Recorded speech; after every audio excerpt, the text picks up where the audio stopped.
Chantel Irwin, and you are watching another episode of Retail Media Thursdays.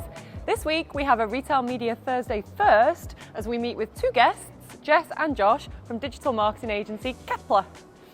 So Jess and Josh, get two for the price of one today. Welcome to Retail Media Thursdays. Thank you for having us. Do you want to introduce yourselves? Yeah. Ladies first. Sure. I'm Jess Haley. I'm a Senior Vice President at Kepler. So I oversee our client delivery and partnerships teams. And I'm Josh Hill, client partner at Kepler, working with Jess specifically around e-commerce retail clients. And for anyone not familiar with Kepler, do you just want to say a few words about who you are? Yeah, Kepler is a digital marketing agency. We are channel agnostic, so we run full funnel campaigns for our clients. Our client base ranges from FinServe clients all the way to e-com, travel. Really, we touch all elements of verticals. But over the past couple of years, we have really focused on our e-commerce practice and helping clients to navigate the retail media space. So really excited to chat today. Yeah, I'm very excited. It's been a while that we've been organising this. I think I spoke to Hannah in the US a while ago, so great to have you. Which pub are we in today, and why did you choose this one? Ooh, we are in the Pregnant Man. We've had a lot of team events here, actually, so it's a place with a little bit of sentimental value for us. I think we've celebrated some big client wins here as well, so yeah, it's a great choice, and it's great to be back. Great, good memories in that kind of pub then. For sure. Yeah. And what's been your personal or professional peak of the week so far? Oh, that's a good question. I would say personal peak of the week. I had a golf tournament this past weekend that I won. So really good to just get out and swing at a ball every once in a while. It's about time the US won the golf. Yeah. They didn't win it. The competition this weekend. Exactly. Exactly. Yeah. Ouch. I'm burnt a little bit, but I think my personal peak of the week, I'll keep it sports related, a controversial Tottenham Hotspurs win over Liverpool. Yeah, come on you Spurs. I'm not a Liverpool fan at all, so I was also very much Team Spurs that day. There's a lot of shouting at my house. Yeah. So let's get into the retail media portion of things. That's what we're here to talk about. We've all seen this kind of proliferation of retail media networks over the last few months. I think there's a stat on eMarketer recently that shows that most marketers are working with more than 3 retail media networks. Now, I know that you as an agency, you're agnostic. How do you decide? Like, how do you advise clients which networks to work with? How do you decide where the investment goes? Like, what goes into that decision? Yeah, we take a pretty rigorous approach to planning across the different networks. We're always trying to do our own audience research, use any of the clients' available audience insights to understand pretty deeply the target customers' shopping behaviors. So that will usually clue us in to the retail networks to start with. We also want to understand any commercial relationships that our clients have with their retail partners. More and more frequently, we're seeing trade agreements that have some sort of media component that we need to honor. Sometimes sellout plans require more or less media investment. So understanding the strategic priorities back to our client's business is also a guiding factor. And then finally, we're always looking for unique data sources, unique inventory sources as well. So if we can learn a little bit more about our clients' customers because of data that's available in one supplier versus another, we tend to go with that. Anything that we can use to enhance our targeting, our understanding of the customer. And if we can only access specific inventory in one way with one supply path, then that generally incentivizes us to play as well. So we're kind of using all of those to clarify the picture, because it can be complex. Yeah. For sure. I think that we tend to work with global advertisers, so whether that engagement is just within Europe or global, as I mentioned, across the markets, we have a good sense of which retailers consumers are using, to Josh's point. And so some of those also, the tech that they're using to enable advertisers to access that inventory is at varying maturity levels. So if you take an Amazon, for instance, like that's a pretty no-brainer on a lot of brands' media plans. But then what we do is help them to understand the other retailers that they're selling on. What are the rules of engagement that retailer is asking of brands? So a lot of retailers don't allow competitive targeting on keywords. So we may help a brand to understand, hey, no one is going to be bidding on your brand terms on this platform, so maybe we don't need to invest in advertising in this way. Maybe we can rely on organic search results and layer in some non-brand targeting on top of that, and just help them think about it in a smart and strategic way of deploying that budget, to kind of like save any incremental budget that they can to put it in the right place at the right time. You just mentioned that word. I'm going to come on to this one next. So I think we had a word cloud of all of the retail media buzzwords of 2023. Incrementality Sure. would be up there. What's your take on this? We know there's no silver bullet for measuring incrementality. The retailers don't make that data available. But how do you go about that? It's not something we can ignore. Yeah. To your point, definitely isn't a one-size-fits-all solution. So we do our best to kind of triangulate incrementality for each client based on the data that's available to us. To your point, we don't have the same access to in-platform tools that we have grown accustomed to over past years in the rest of the digital media space. So it's much more challenging to target on a postcode level and run a match market test, or set up holdout groups to really understand that incremental lift of a strategy. So we're constantly working with our clients to harvest as much of their own internal data as we can and use things like yield curves to understand the right level of investment. Or we're trying to feed into their media mix models if we have any data that can be passed through a data clean room. Of course, we want to use those as well, and obviously Amazon being the most key platform there with Marketing Cloud. And then we're also implementing pretty rigorous testing plans, iterative testing plans, where we try to understand the impact of changes to our campaigns on a pre-post level. And with all of those sources combined, of course it's really messy, but it helps us feel pretty confident in our investment decisions.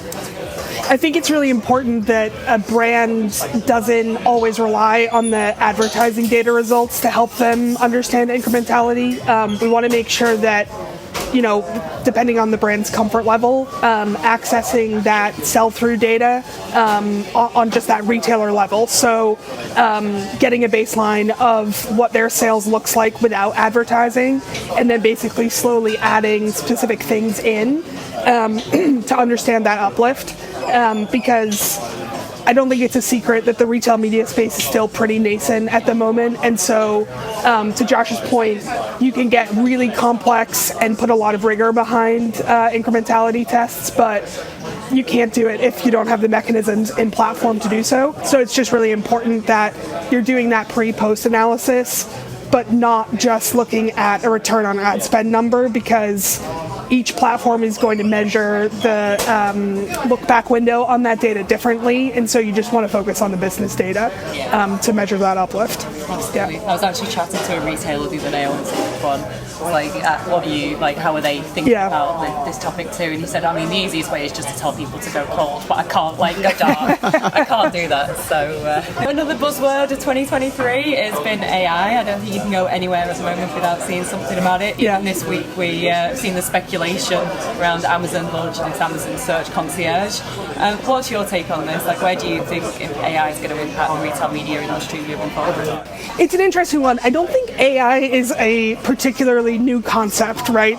It's always been a part of particularly the digital advertising side of things, whether we call it machine learning, optimization algorithms, whatever it may be. So it's always been there. I think that what we want to make sure that we're continuing to do and help our clients understand is that an AI model, whether it's an algorithm, budget, decision making, is only as good as the data that you put into it. And so you just have to be really careful about when you're using it and the balance that a brand takes towards relying solely on these algorithms versus that human intervention piece of it.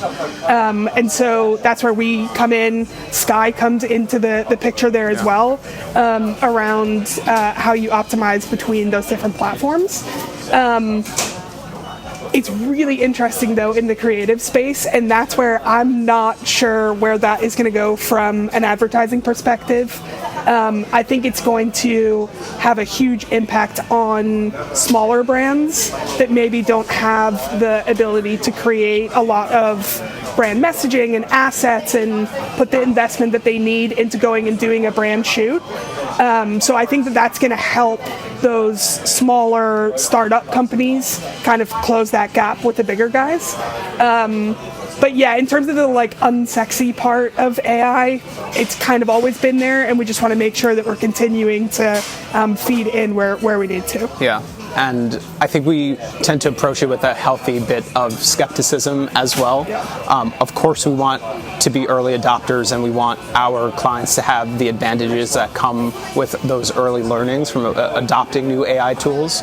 But we also have to make sure that we're investing in a way that does cede some control. That's the nature of these automated AI tools, but where we're retaining enough control where we can test in a very specific way, really start to get under the hood with some of the retail networks and understand, to Jess's point, how they're training their models, what the different mechanics are there. But ultimately, we can't swim against the current. So it's really about just being methodical in the way that we're adopting AI. So there's been a lot of talk recently in the press around retail media is just media. I think I'm seeing this more and more at the moment. What's your take on the role that retail media plays as part of the bigger media puzzle? And how are you talking to brands about their investment across kind of retail media versus their D2C businesses? Yeah, we completely agree that retail media is media. So it definitely does. It can't live in silos. We need and we encourage our clients, their marketing teams, whoever's responsible for digital, whoever's responsible for retail, to be communicating, sharing things like marketing calendars, to understand, the halo impact that a campaign in digital might have within a retail platform. It's similar to the conversations we were having years ago about brand media and performance media, and of course they're sometimes planned differently but inextricably linked. So we understand that there's a pretty messy consumer decision journey that has a lot of different touch points, so it's really crucial that there's a buttoned up, succinct communication strategy that isn't confusing for customers, that actually eases their purchase journey. Yeah, and I think that the key to that is not just the way in which you're activating that media in market, but also how, as a brand, and then the agencies that brand deploys as well, that they are joined up across the activation. So we see from a client structure perspective that there is a need for folks to be specialized within the retail media space, particularly when you think about fulfillment and things like that.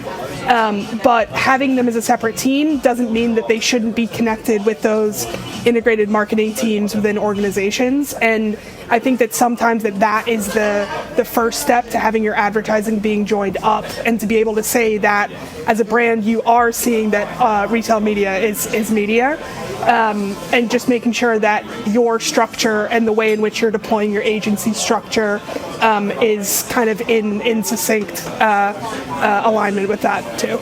It's certainly what we've seen as well. Yeah. That we're never going to get rid of these silos of retail media and the hands-on keyboard execution. Yeah. There is much more of a demand now for that layer above it, visibility across the channels, understanding where to invest, how to invest. You just can't do it in a silo anymore. It's impossible. Absolutely. And I think to add to that, consumers don't necessarily know the difference, right? They want to be served ads in the right context, ads that are relevant to them, and they want a simplified purchasing experience. So yeah, there needs to be that, to your point, that top layer of unification. Absolutely. So let's fast forward 12 months. We're back in the pregnant man. What are we talking about? Where's retail media gone? What can we expect? Do you want me to go first? Yeah, you can take this one first.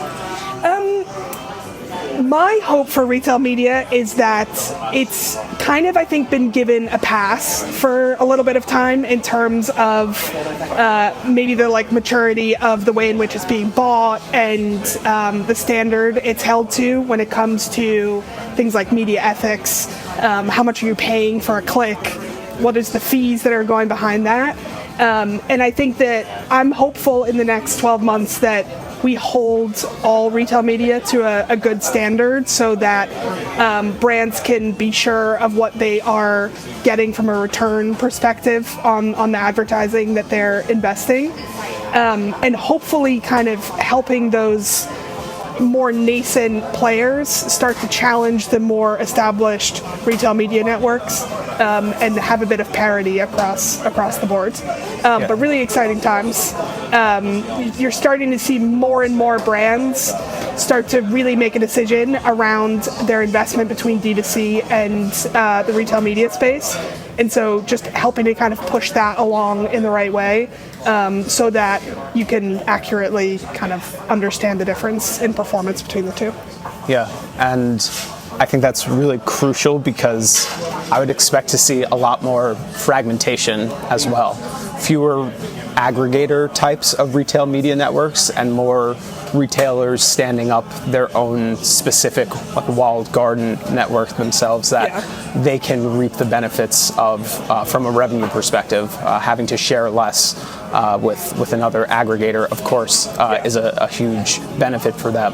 So finding a way to deal with that fragmentation is going to be key, but yeah, it's going to be crucial as more and more pop up that there is a standard for kind of ethics similar to what we're seeing on the D2C or digital side. I think that's interesting. When I've asked that question a few times, the answer is more standardization, but I agree with you. I think there will be a lot more fragmentation before we get to the standardization. Yeah, for sure. It's going to be an interesting journey. Well, it's because those, to Josh's earlier point around how you pick a retail network to go with is that unique data.